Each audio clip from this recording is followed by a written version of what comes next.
اعوذ باللہ السمیع العلیم من الشیطان الرجیم الحمدللہ رب العالمین والصلاة والسلام علی سید الانبیاء والمرسلین وعلی آل سید الانبیاء والمرسلین وبارک وسلم.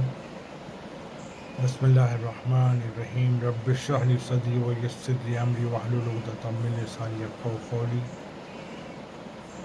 بسم اللہ الرحمن الرحیم. ربی ادخلنی مدخل صدق واخرجنی مخرج صدق واجعل لی من لدنک سلطانا نصیرا. صدق اللہ العظیم وصدق رسول الکریم. دعا کے ساتھ قرآن علم کے موضوع پر آخری تقریر کرنے جا رہا ہوں. بسم اللہ الرحمن الرحیم. یا ارحم الراحمین یا ارحم الراحمین یا ارحم الراحمین. الہی و سیدی یا مولائی، یا اللہ امت مسلمہ کے ایمان کی حفاظت فرما، امت کے دین و دنیا کی حاجتوں کو پورا فرما، امت کے بیماروں کو شفاء کاملہ صحت عاجلہ عطا فرما، امت کے بے روزگاروں کو روزی عطا فرما، امت کے پریشان حالوں کی پریشانیوں کو دور فرما، امت کے بے قصور قیدیوں کو رہائی عطا فرما، امت کو کبیرہ گناہوں سے محفوظت بالخصوص سود کی لعنت سے محفوظ فرما، امت مسلمہ انس و جن کی مغفرت فرما، امت مسلمہ انس و جن پر رحم فرما، امت مسلمہ انس و جن کی اصلاح فرما، امت مسلمہ انس و جن کی پردہ پوشی فرما، ان کے گناہوں کی پردہ پوشی فرما، امت مسلمہ انس و جن کے ٹوٹے دلوں کو جوڑ دیجیے، امت مسلمہ کی نصرت فرما، امت مسلمہ کے معاشی مسائل کو دور فرما، جائز قرض داروں کے قرض عطا فرما، اور غزہ و فلسطین کے مظلوم لوگوں کی جان مال ان کی اولادوں کی حفاظت فرما، اور دنیا میں جہاں جہاں مظلوم مسلمان ہیں ان کی جان مال ان کی اولادوں کی حفاظت فرما. اللہم اغفر لی ولی والدی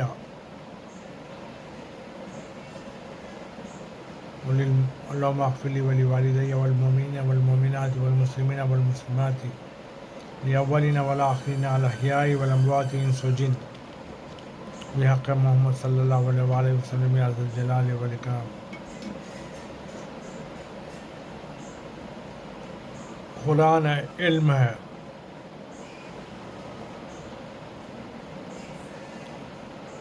قرآن کا ایک ایک حرف، ایک ایک لفظ، ایک ایک آیت، ایک ایک سورہ علوم کے دریاؤں کو اپنے سینے میں لیے ہوئے ہے.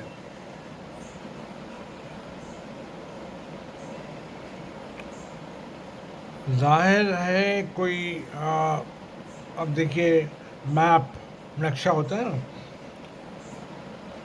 تو بغیر اسکیل کے سمجھ میں نہیں آتا. وہ نقشے کی اسکیل ہوتی ہے. جغرافی کے تمام اسٹوڈنٹس جانتے ہیں اگر اوپر میپ دیا جاتا ہے تو نیچے اسکیل دیا جاتا ہے. اگر وہ اسکیل سمجھ میں آئے تو چھوٹے سے چھوٹا نقشہ میں آپ کو اپنا گھر بھی نظر آئے گا. جیسے گوگل میپ پہ دنیا کے کسی ملک کے کسی محلے میں کوئی پرٹیکولر چیز اپنے گھر میں بیٹھ کر دیکھی جا سکتی ہے، بشرطیہ یہ کہ وہ اسکیل سمجھ میں آئے. اسی طرح سے علم قرآن کو سمجھنے کے لیے اس اسکیل کی بھی ضرورت ہے جو حدیث ثقلین میں سے ایک ہے. حدیث ثقلین یعنی ثقلین دو چیزوں کو بولتے ہیں. کتاب اللہ ایک ہے، وہ اطرت ہی دوسرا ہے. اس لیے میں نے پچھلی تقریر میں کہا تھا کیا بات ہے علماء اسلام تفسیر آل محمد سے غافل ہے. کیا بات ہے علماء اسلام احکام آل محمد کو قبول نہیں کرتے. کیا بات ہے، مفکرین اسلام قرآن کو پڑھتے ہیں، ان تفسیروں کو نہیں دیکھتے جو لسان حق سے نکلی ہو، جن کو وحی ربانی کا مزاج جاننے والوں نے بیان کیا ہے۔ افسوس اسی عمل کا ہے۔ آج یہ زوال، یہ پستی، امت مسلمہ کو بہت پیچھے چلے جانا، امت مسلمہ کا بہت پیچھے چلے جانا، بیکورڈ ہو جانا، اقوام عالم کے ترقیوں کے دور میں فقط اس لیے ہے کہ انہوں نے قرآن کے ان تفسیروں کا مطالعہ نہیں کیا۔ اگر وہ مطالعہ کرتے تو علوم آل محمد کو عین علوم قرآن پاتے، اور اس طرح سے ان کو اندازہ ہو جاتا۔ ہم جب تفسیروں میں ان اشخاص کو دیکھتے ہیں جیسے فخر الدین رازی کو دیکھتے ہیں، سیوطی کو دیکھتے ہیں، اور کئی لوگ ہیں ان کو دیکھتے ہیں، تفسیروں میں وہ مختلف صحابہ اکرام سے قرآن کے معنوں کو معلوم کرنا چاہتے ہیں۔ ایک مرتبہ میرا مشورہ کبھی سب مل کر بیٹھیں اور یہ دیکھیں کہ علی ابن ابی طالب نے قرآن کے بارے میں کیا کہا، حسن ابن علی نے کیا کہا، حسین ابن علی نے کیا کہا، امام باقر نے کیا کہا، امام جعفر صادق نے کیا کہا، ایٹ لیسٹ علم ہی کی خاطر، تنقید کے لیے،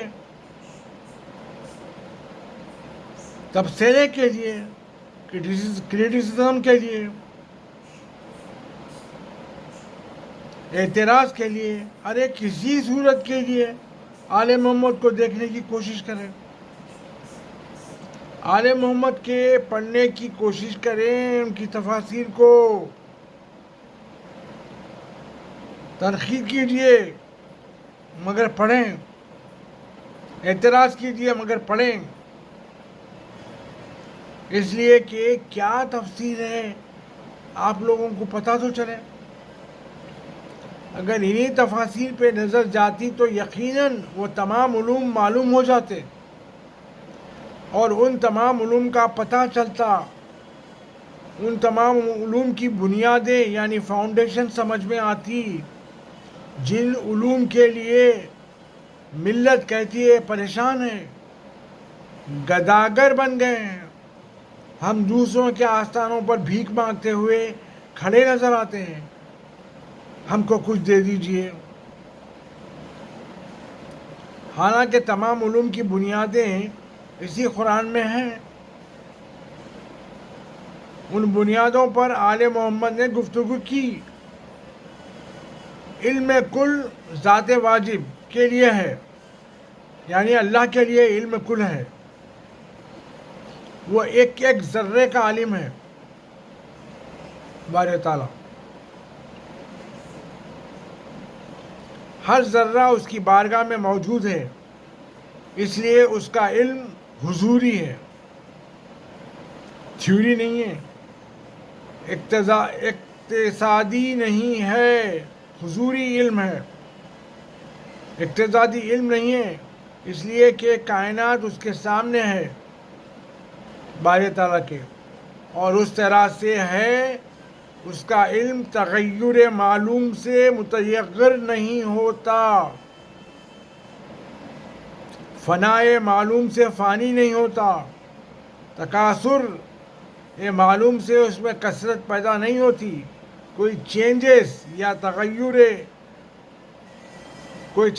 تغیر عین علم میں نہیں ہے۔ اسی علم کا ظاہری اثر، ظاہری رزلٹ آپ عالم تکوین یعنی ورلڈ آف کریشن میں دیکھ رہے ہیں۔ کمال علم کا مظہر یا ڈسپلے، یہ عالم تکوین ہے.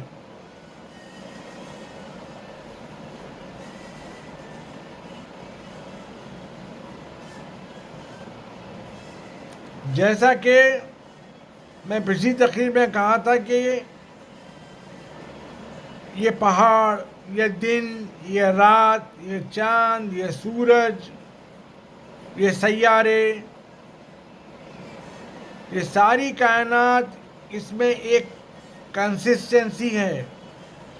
ساری کائنات میں ایک کنسسٹنسی ہے، آپس میں سب ملے جلے ہیں، ایک تسلسل ہے، ایک کنٹینیوٹی ہے. عالم تکوین کی کنٹینیوٹی پکار رہی ہے کہ دیکھو خالق ایک ہے اور وہ عادل ہے، علیم ہے، عین علم ہے، ہر چیز کی حقیقت کو جانتا ہے.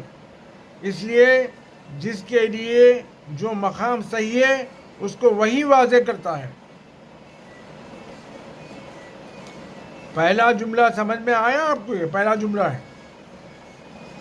وہ عین علم ہے. عین علم کا مظہر یہ عالم تکوین ہے.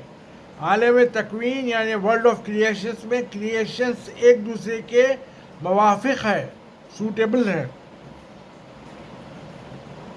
ایک دوسرے کے اگینسٹ نہیں ہے. کنسسٹنسی ہے، کنٹینیوٹی ہے. جیسے عالم تکوین انٹرنلی موافقت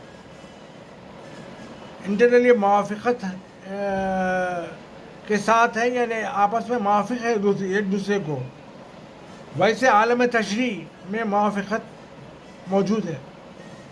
یعنی نوح علیہ السلام کی شریعت، ابراہیم علیہ السلام کی شریعت، موسیٰ علیہ السلام کی شریعت مسلسل ہے. عیسیٰ علیہ السلام کی شریعت مسلسل ہے. جہاں جہاں زمانے کے اعتبار سے چینجز کرنا تھا وہاں تکوین ہوتی گئی، کریشن ہوتا گیا، یہاں تک کہ خاتم کی شریعت آئی جس کو شریعت محمدی کہتے ہیں.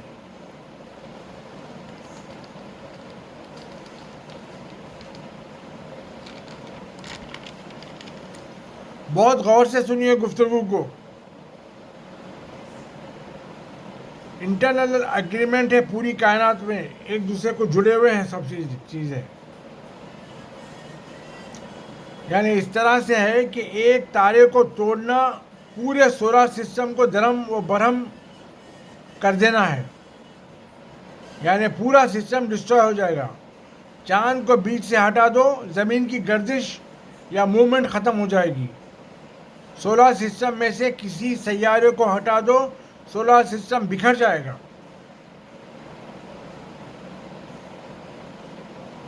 ایک دوسرے سے کنیکٹڈ ہیں انٹرنلی. اس طرح سے عالم تشریح سے کسی ایک حکم کو نکال دو، سلسلہ تشریح ختم ہو جائے گا. عالم تشریح احکام خداوندی ہے جو عالم تکوین کے ساتھ بیلنس ہے. وہاں سے کسی ایک حکم کو نکال دیں گے تو پورا نظام درہم برہم ہو جائے گا، سلسلہ ختم ہو جائے گا. اس واسطے حلال محمد کو حلال جانو، حرام محمد کو حرام جانو. اپنی فکر بیچ میں داخل نہ کرو کہ یہاں تک ہم پیغمبر کا حکم مان لیں گے، آگے نہیں مانیں گے. یہ سب فضول باتوں میں دم نہیں ہے. اس سے کیا ہوگا معلوم ہے؟ یہ حلال، اگر آپ بولیے یہ حلال ہے میں اس کو حرام قرار دیتا ہوں یا یہ نہ کرو، اس سلسلے میں تشریح ٹوٹ جائے گا، عالم تشریح ٹوٹ جائے گا. عالم تشریح جو اللہ کے احکام کا عالم ہے اس میں ٹوٹ پھوٹ ہو جائے گی. عالم تکوین کنٹینیوس ہے، عالم تشریح کنٹینیوس ہے. یہاں تک کہ تکوین میں انسان درجے کمال پر ہے، اس کو بھی محشر میں آنا ہے اور اس حساب سے آنا ہے شریعت پیغمبر پر اس نے کیا کیا. تکوین اور تشریح کریٹڈ مخلوق جو ہے پیغمبر کی شرائط پہ کیا کیے، یہ دونوں پہنچیں گے محشر میں. تو عزیزان گرامی، اس تکوین کی انٹرنل موافقت کو، انٹرنل اگریمنٹ کو باقی رکھنے کے لیے، پیغمبر کے احکام کی کنٹینیوٹی کو قیام بخشنے کے لیے، استواری عطا کرنے کے لیے پیغمبر کو اللہ پاک نے ذمہ دار بنایا. اور اس کے ساتھ یہ بھی کہا گیا یہ کام تمہاری ذمہ داری کا ہے. یہ کہا گیا کہ پیغمبر سے یہ کہا گیا کہ سنو، وہ اپنے نفس کے سوا کسی کو تکلیف میں مبتلا نہ کرنا، یہ تمہاری ذمہ داری ہے. جنگ کرنا ہے تو تم کو کرنا ہے، صلح کرنا ہے تو تم کو کرنا ہے، گفتگو کرنی ہے تو تم کو کرنی ہے. یہ کسی اور کی ذمہ داری نہیں ہے. اٹس یور ریسپانسبلٹی، پیغمبر سے کہا گیا ہے. ارے یہ کون، ارے کیوں حکم فقط اس لیے حکم ہوا، ارے کیوں حکم ہوا، فقط اس لیے حکم ہوا، یہ عرب قبائل کی بستی ہے، مکہ جہاں تھی یہ، یا مدینہ. کہیں ایسا نہ ہو کہ پیغمبر کے بعد ہر قبیلہ احسان جتانے لگے کہ پیغمبر کی ہم یوں مدد کرے تھے، ہم نے جنگ بدر میں یوں ساتھ دیا تھا، ہم نے احد میں یوں ساتھ دیا تھا، ہم نے خیبر میں یوں ساتھ دیا تھا. اس لیے پیغمبر نے مناسب جانا جب ضرورت پڑے، اور جب جنگ ہولناکیوں پر پہنچ جائے تو امیر المومنین فرماتے ہیں علی ابن ابی طالب، جب کبھی جنگ اپنی ہولناکیوں پر اتر آئے اور مخلوق یعنی جنگ میں جو اصحاب رہتے تھے وہ مایوس ہو جاتے، تو رسول اللہ اپنے اہل بیت کو جنگ میں ڈال دیتے، اہل بیت کو بھیجتے اور اپنے اصحاب کو بچا لیتے. جیسے سب جانتے ہیں کہ حضرت ابوبکر، حضرت عمر، حضرت عثمان اور کئی اصحاب کو ایک زخم تک بھی آنے نہیں دیا جنگوں میں. رسول اللہ اپنے اہل بیت کو جنگ کی ہولناکیوں میں ڈال دیتے، جاؤ دین کے لیے زخم کھاؤ، شہید ہو جاؤ. اصحاب کا اتنا احترام تھا رسول کی نگاہ میں، اہل بیت میرے میدان میں جائے، اصحاب محفوظ ہیں. اس لیے یہ تو ادب کے مارے کچھ نہیں کہیں گے، ان کی نسلیں کہے گی بعد میں کہ ہمارے دادا نے نہ ہوتے تو اسلام نہ ہوتا. اب آپ نے دیکھا آج سوائے آل محمد اور سوائے سادات کے کسی کو یہ حق نہیں پہنچتا وہ یہ کہہ سکتے کہ ہمارے جد نہ ہوتے تو بدر کا کیا حال ہوتا. آل محمد کہہ سکتے ہیں، سادات کہہ سکتے ہیں ہمارے جد نہ ہوتے تو خندق کا کیا ہوتا، خیبر کا کیا حال ہوتا. ان کے سوا پیغمبر نے یہ حق کسی اور کو نہ دیا. یاد رکھیں، آپ پیغمبر ہمیشہ اپنے اصحاب کو بچایا اور اہل بیت سے کہا تم آگے بڑھ جاؤ، یہاں تک کہ بدر میں ان کے یعنی رسول اللہ کے چچازاد بھائی جو حضرت عبد المطلب کے علیہ السلام کے پوتے تھے شہید کر دیے گئے، اور احد میں رسول اللہ کے چچا شہید کر دیے گئے، حمزہ بن عبد المطلب علیہ السلام. اور جنگ موتا میں جعفر ابن ابی طالب شہید ہو گئے. پھر مولا فرماتے ہیں کہ میں بھی دعا کرتا تھا یا اللہ مجھے رسول کی زندگی میں شہادت عطا کر دے. تو رسول اللہ نے یہ دعا کی، یہ دعا کرتے رہتے کہ یا اللہ بدر میں آپ نے عبیدہ کو لیا، احد میں حمزہ کو لیا، جنگ موتا میں جعفر کو لیا، اب علی علیہ السلام کی حفاظت فرما دے. اب علی کی تو حفاظت کر دے. تو یہ پہلی منزل یعنی شریعت کی حفاظت کے لیے پیغمبر یہ چاہتے تھے کہ اگر جنگ ہو تو نفس جائے، نفس رسول جائے، صلح ہو تو نفس رسول جائے. اگر توبہ، سورہ توبہ مکہ میں حج کے دوران سورہ توبہ کی چند آیتوں کا اعلان کرنا ہے تو نفس رسول جائے. اگر ہجرت کی رات رسول کے بستر پر لیٹنا ہو تو نفس رسول لیٹے.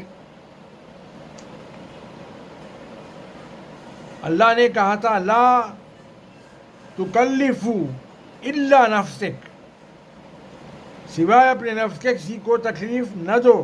یہ قرآن مجید کی آیت ہے، سورہ نساء آیت نمبر 84 کا پارٹ ہے. لا تکلف الا نفسک.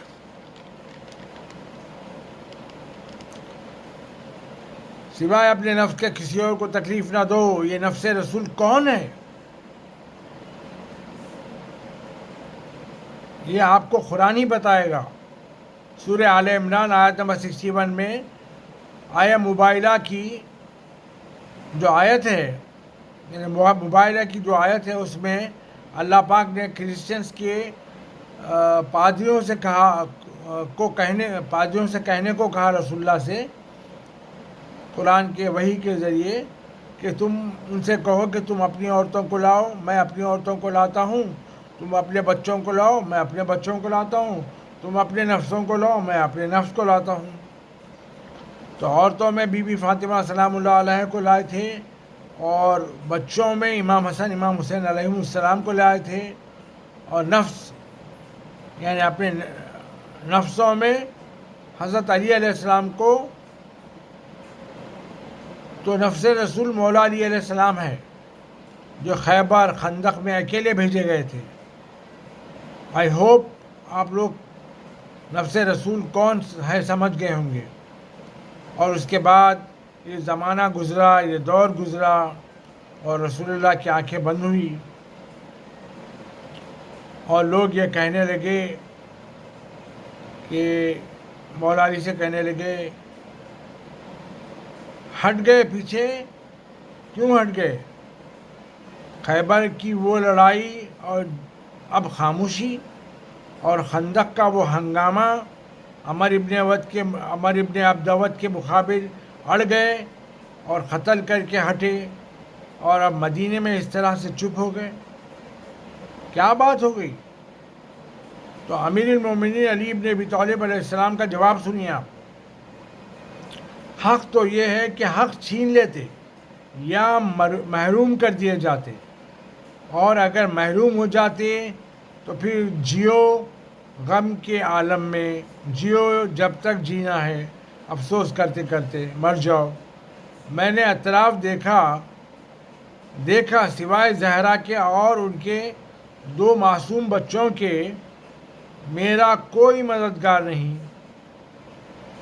یہ علی علیہ السلام کا فیصلہ ہے. رسول کے بعد دنیا اتنی بدل گئی تھی. آپ نے دیکھا جب اقتدار قوت پر آتا ہے تو کیا ہوتا ہے. بنو امیہ نے اعتراض کیا تھا کہ علی علیہ السلام اپنا حق کیوں نہیں لیتے. تو علی علیہ السلام جان رہے تھے بنو امیہ بھڑکانا تو چاہتے ہیں. ابو سفیان بھڑکانا تو چاہتا ہے. اگر تلوار کھینچ لوں تو یہی ابو سفیان بدر کا بدلہ لینے کی کوشش کرے گا.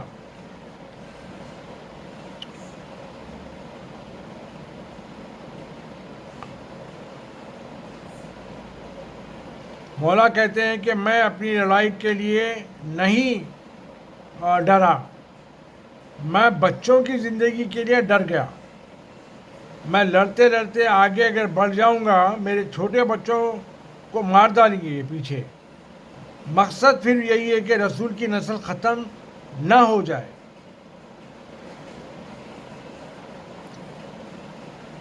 دنیا تو چاہتی تھی کہ رسول کی نسل ختم ہو جائے، لیکن مولا نے اس میں احتیاط برتی. اور بعد میں اگر رسول کی نسل ختم ہو جاتی تو لکھ دیتے تاریخ میں کہ علی سے جھگڑا ہوا تھا، حسن اور حسین معاذ اللہ مارے گئے. ارے میں نے اس لیے صبر کیا، مولا فرماتے ہیں کہ وارث شریعت رہ جائے باقی، مسلمان کے مظلوم رہنے میں کوئی عیب نہیں۔ اب حسین کی فکر میں، کربلا میں حسین کی فکر میں علی علیہ السلام کا وہ خاموشی بھی ہے کہ بابا نے میری حفاظت کے لیے صبر کیا تھا۔ حسین ابن علی بڑے غیور تھے، بڑے جلالی تھے۔ حسین نے بعد میں، یعنی بعد شہادت مولا عباس، کربلا میں ایسا حملہ کیا قیامت تک اس کا کوئی جواب نہیں ہو سکتا۔ لشکر کے لشکر خالی نظر آ رہے تھے، اتنے لوگوں کی گردن اڑ گئی۔ کچھ لوگ تاریخ میں کہتے ہیں کہ 11,000 قتل کیے مولا نے اکیلے۔ یہ شجاع ابن شجاع تھا۔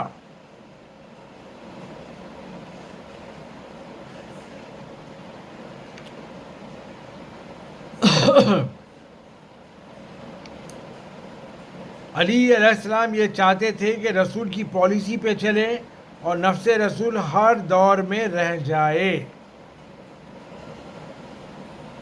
بہرحال جاتے جاتے ایک چھوٹے سے سورے کی تفسیر بیان کرتا ہوں اللہ کی مدد دے کے، جو قرآن کا سب سے چھوٹا سورہ ہے۔ بسم اللہ الرحمن الرحیم۔ انا اعطیناک الکوثر فصلی لربک وانحر انا شانئک هو الابتر۔ صدق اللہ العظیم و صدق رسولہ الکریم۔ عزیزان محترم، سورہ کوثر کی تلاوت کا شرف حاصل کیا گیا۔ اس مختصر ترین سورے میں 3 آیتیں ہیں، 10 الفاظ ہیں اور 42 حروف ہیں۔ اتنے مختصر، اتنے اختصار کے باوجود یہ سورے کی شان یہ ہے، وہ قصیدے جو بڑے بڑے عرب شعراء نے کہے تھے اور خانہ کعبہ کی دیواروں پر لگے ہوئے تھے، جب اس سورے کو ان قصیدوں کے مقابل میں لگا دیا گیا رسول اللہ کے حکم سے، تو ان عرب شعراء جو زندہ تھے اس وقت، انہوں نے اپنے قصیدے وڈرا کر لیے۔ یہ سورہ بطور معجزہ وہ دیوار پر لگا ہوا رہا۔ کیا ہے یہ سورے میں؟ اس کی شان یہ تھی کہ جب عرب شعراء یہ سورے کو پڑھے تو بے اختیار یہ کہنے لگے یہ کوئی انسان کا کلام نہیں ہے۔ کیا ہے اس میں بھائی؟ بات یہ ہے، ادب کا جواب ادب سے دیا جا سکتا ہے، فصاحت کا جواب فصاحت سے دیا جا سکتا ہے، بلاغت کا جواب بلاغت سے دیا جا سکتا ہے، لیکن غیب کا جواب ممکن نہیں ہے جب تک انسان اسی غیب کی منزل پہ ہو۔ اور انسان کے پاس غیب ہے نہیں، انسان کے پاس غیب نہیں ہے، غیب کا علم نہیں ہے جب تک اللہ نہ بتلائے کوئی غیب کی بات۔ اس سورے میں پروردگار عالم نے جو تسلی دی ہے اپنے رسول کو، تسلی یہ ہے انا اعطیناک الکوثر، حبیب ہم نے تمہیں کوثر عطا کر دیا، اپنے رب کی نماز پڑھو، فصلی لربک وانحر، اور قربانی دو، وانحر بو تو قربانی دو، یقیناً تمہارا دشمن بے نسل ہو جائے گا۔ انا شانئک هو الابتر کا ترجمہ ہے، تم بے نسل نہیں رہو گے۔ دیکھیے اس سورے کے نزول سے پہلے پیغمبر اکرم صلی اللہ علیہ وسلم نماز پڑھتے تھے خانہ کعبہ میں۔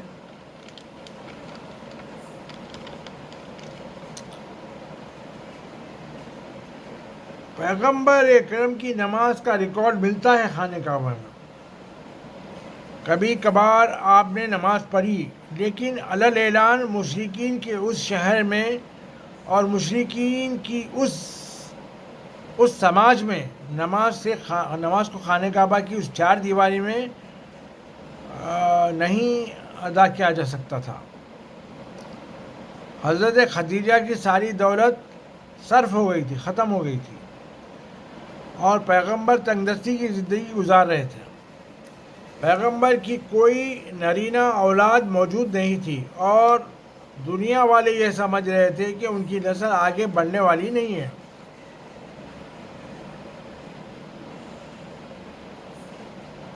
کیونکہ ان کا دستور یہ تھا کہ وہ اولاد کو لڑکے سے گنتے تھے، لڑکی کی طرف سے اپنی اولاد میں، لڑکی کی اولاد کو اپنی اولاد میں شامل نہیں کرتے تھے۔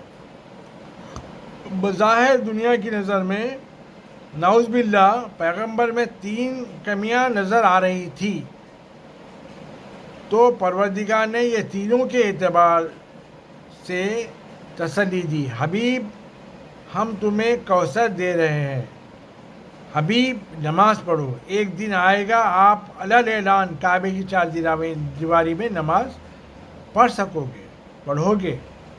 قربانی دو بھائی، یہ تنگ دستی رفع ہوگی تبھی تو قربانی دے سکیں گے نا۔ تو اس کا بھی علاج ہے کہ تنگ دستی بھی دور کر دی جائے گی آپ کی۔ اس کا بھی اس سورے میں وہی ہے کہ قربانی دو ونہر، یعنی تنگ دستی، اس سے انڈیکیشن ملتا ہے کہ قربانی دو، یعنی تنگ دستی بھی دور ہو جائے گی تبھی قربانی دو۔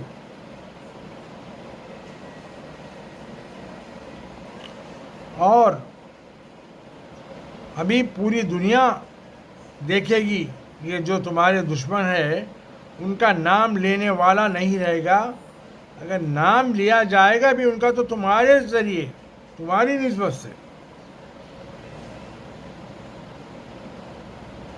اور تمہاری نسل کو ہم کثرت عطا کریں گے۔ بات واضح ہو گئی، مگر ایک لفظ کی طرف میرے سارے سننے والوں کو متوجہ کرنا چاہوں گا۔ اِنَّا أَعْطَيْنَاكَ الْكَوْثَرَ، رسول ہم نے تمہیں کوثر عطا کیا۔ بھائی کوثر کیا ہے؟ وہ حوض کوثر جو جنت میں ہے، یا وہ نہر جس کا نام نہر کوثر ہے؟ اگر یہ دے دیا اور کہا ہم نے عطا کر دیا تو چھوٹی سی چیز دے کر بڑا احسان جتلانا یہ شان کریمی اللہ کی نہیں ہے، شان کریمی کے خلاف بات ہے۔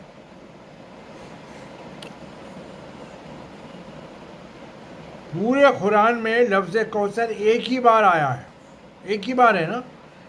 کیا یہ اتنی بڑی شے ہے جو کسی نبی کو نہیں ملی سوائے پیغمبر کے؟ کوثر کے معنی خیر کثیر کے ہوتے ہیں، کوئی حوض کے نہیں ہوتے۔ ہر اچھی چیز کثرت کے ساتھ خیر کثیر، یہ ہے کوثر کا مفہوم۔ اگر اچھی شے پوری کثرت کے ساتھ، اگر اللہ سبحانہ جو چیزیں پیغمبر کو عطا کر رہا تھا وہ اچھی چیزیں عطا کر رہا تھا، اگر ان کی لسٹ گنانے بیٹھ جاتے اللہ تعالیٰ تو اللہ کی قسم کائنات کے سارے قلم گھس جاتے، کائنات کے سارے ورق ختم ہو جاتے۔ اللہ کی دی ہوئی اچھی چیزوں کی لسٹ ختم نہیں ہوتی۔ اس لیے لفظ کوثر کہہ کر باقی مفہوم کو پڑھنے والوں کے ذہن پر چھوڑ دیا۔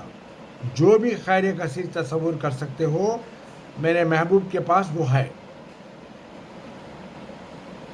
اس سورے سے پہلے کہتے ہیں کہ 2.25 سال پہلے سورہ والضحیٰ نازل ہوا تھا۔ بسم اللہ الرحمن الرحیم، والضحیٰ واللیل اذا سجی ما ودعک ربک وما قلی وللآخرۃ خیر لک من الأولی۔ پورا سورہ نہیں پڑھوں گا، اس کے بعد جو آیت آ رہی وہ آیت کے بارے میں کہنا ولا سوف یؤتیک ربک فترضی، محبوب ہم تمہیں اتنی نعمتیں عطا کریں گے کہ تم راضی ہو جاؤ گے۔ پروردگار عالم، یہ ولا سوف یؤتیک ربک فترضی کا ترجمہ ہے، محبوب ہم تمہیں اتنی نعمتیں عطا کریں گے کہ تم راضی ہو جاؤ گے۔ پروردگار عالم اپنے محبوب پر مسلسل نعمتیں نازل کرتے رہیں گے۔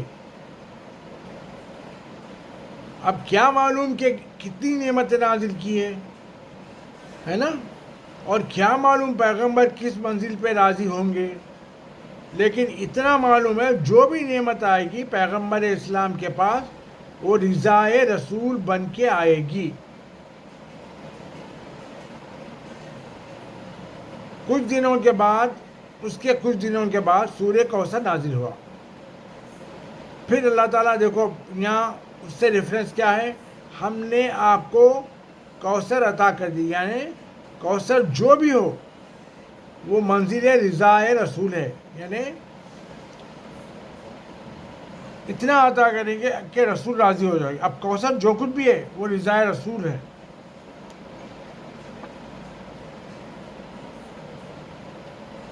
کوثر کیا ہے؟ خیر کثیر۔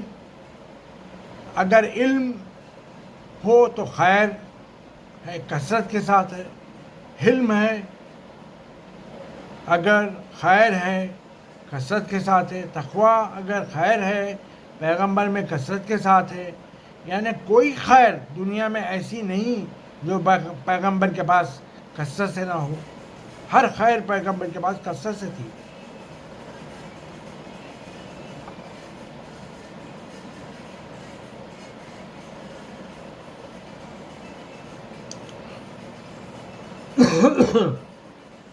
تقویٰ اگر خیر ہے تو پیغمبر کے پاس کثرت سے تھا، یعنی کوئی خیر دنیا میں ایسی نہیں جو پیغمبر کے پاس کثرت سے نہ ہو۔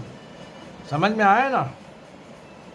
لیکن ایسی خیر کی طرف آپ کو متوجہ کروں جس کا آپ کوئی اندازہ نہیں لگا سکتے، اور اندازہ ہی نہیں ہے آپ لوگوں کو۔ پیغمبر کا تقویٰ دنیا تک پیغمبر کی تشریف، جب پیغمبر تشریف لے گئے دنیا کے ساتھ ختم ہو رہا ہو۔ اب پیغمبر دنیا سے پردہ فرمائے، تقویٰ ختم، جو کچھ بھی تھا عبادت تھی دنیا سے پردہ فرمائے، کثرت کی عبادت تھی وہ ختم۔ پیغمبر کی زندگی کے بعد جاری نہیں ہے، لیکن ایک خیر ایسا ہے پیغمبر کی زندگی کے بعد بھی جاری ہے، اور وہ خیر کیا ہے؟ بسم اللہ الرحمن الرحیم، ان اللہ و ملائکتہ یصلون علی النبی یا ایھا الذین آمنوا صلوا علیہ وسلموا تسلیما اللہم صل علی سیدنا محمد وعلی آل سیدنا محمد وبارک وسلم۔ اس کا ترجمہ ہے کہ اللہ اور اس کے فرشتے نبی پر درود بھیجتے ہیں، اے ایمان والو تم بھی ان پر درود بھیجو اور ان کے آگے اپنے سر تسلیم کو خم کر دو۔ یہی ہے نا آئے درود۔ اس کے آگے میں ایک اور جملہ عرض کر دوں، آپ کو معلوم ہے پیغمبر پر درود بھیجنا افضل ترین عبادت ہے۔ نماز واجب ترین عبادت ہے، روزہ دنیا کی اہم ترین عبادت ہے، حج کیا ہے؟ حج کا تو کیا ہی کہنا حج کی عبادت کا۔ لیکن عجیب بات یہ ہے کہ درود افضل ترین عبادت ہے، کیونکہ نماز افضل ترین عبادت نہیں ہے، اس لیے کہ نماز پڑھنے میں اللہ آپ کے ساتھ شامل نہیں ہے، روزہ رکھنے میں اللہ آپ کے ساتھ شامل نہیں ہے، لیکن آقا محمد صلی اللہ علیہ وآلہ وسلم پر درود بھیجنے میں اللہ اور اس کے فرشتے آپ کے ساتھ شریک ہیں، اسی لیے درود افضل ترین عبادت ہے۔ کوثر ایسی کثرت، یعنی کوثر مینس ایسی کثرت جو ختم نہ ہو، جہاں تک اللہ کا مستقبل ہے ابھی ہے وہاں تک درود بھی جائے گا، جو ختم نہیں ہوگا۔ اللہ ختم ہونے والا نہیں ہے تو درود بھی ختم ہونے والا نہیں ہے۔ وما علینا الا البلاغ المبین۔ انشاءاللہ کسی دوسری ویڈیو میں کسی دوسرے اہم ترین عنوان کے ساتھ آپ کی خدمت میں حاضر ہوں گا. جب تک کے لیے اللہ حافظ. وما علینا الا البلاغ المبین. السلام علیکم ورحمۃ اللہ وبرکاتہ.